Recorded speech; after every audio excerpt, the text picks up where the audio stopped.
శ్రీ గురుభ్యో నమః. ప్రస్తుతం మనం సార్వత్రికంగా అనుసరిస్తున్నటువంటి ఇంగ్లీష్ నెలలు జనవరి, ఫిబ్రవరి, మార్చి మొదలైన నెలలకు సంబంధించిన విషయంలో ఏ విధమైన ప్రమాణం లేదు. అవి కేవలం రాజుల పేర్లతోనూ ఇతర అంశాలతోనూ కూడుకొని ఉన్నాయి. అయితే తెలుగు నెలలు మాత్రం చాంద్రమానాన్ని అనుసరించి భారతీయ జ్యోతిష్కుల విషయంలో మాసాలకు ప్రత్యేకమైన వైజ్ఞానిక ధర్మం ఉంది.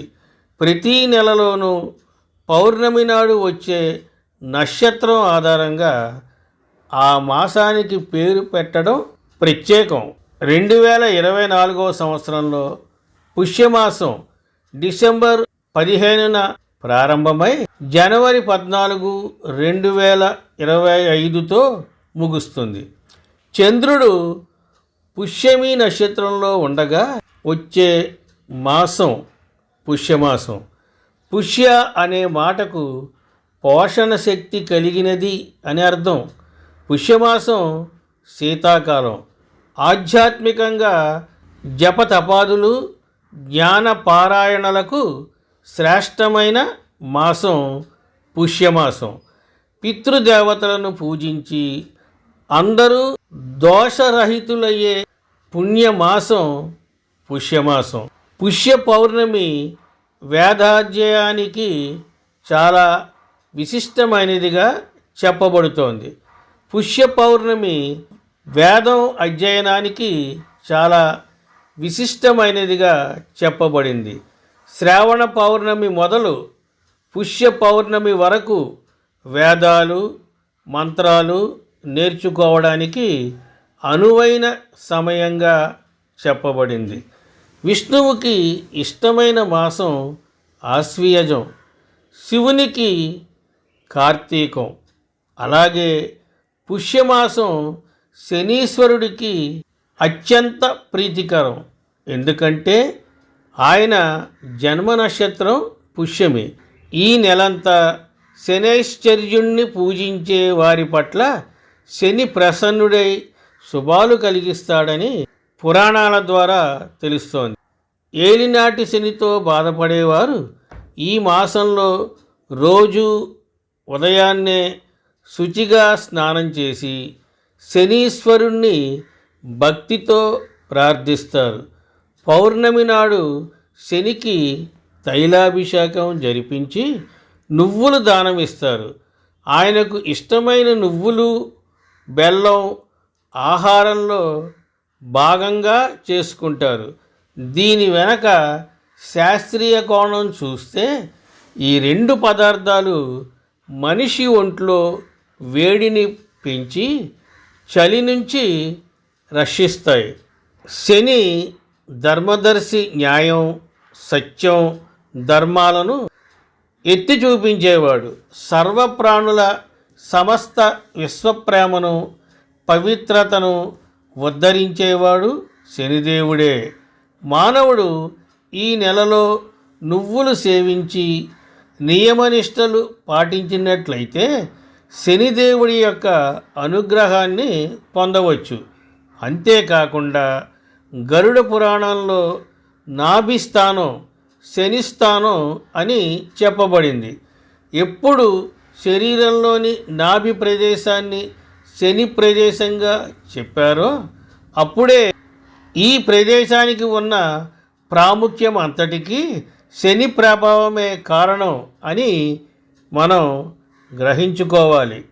పుష్యమాసం తొలి అర్ధభాగంలో విష్ణుమూర్తిని పూజించడం అనాదిగా వస్తున్న ఆచారం.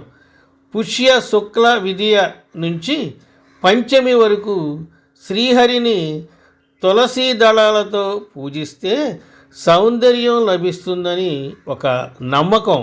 అలాగే సోమవారాల్లో శివుడిని మారేడు దళాలతోనూ, ఆదివారాల్లో సూర్యుణ్ణి జిల్లేడు పూలతోనూ అర్చిస్తారు. శుక్లపక్ష షష్ఠి నాడు తమిళులు కుమారస్వామిని పూజిస్తారు. మనకు మార్గశిర శుద్ధ షష్ఠి అంటే సుబ్రహ్మణ్య షష్ఠి ఎలాగో వారికి ఈరోజు అంత పవిత్రమైనది. ఇక శుక్లపక్షంలో వచ్చే అష్టమి రోజు పితృదేవతలను ఆరాధిస్తారు. ఈ మాసంలో శుద్ధ ఏకాదశిని పుత్రద ఏకాదశి అంటారు. ఈ రోజున ఏకాదశి వ్రతం ఆచరిస్తే పుత్ర సంతానం కలుగుతుందని విశ్వాసం.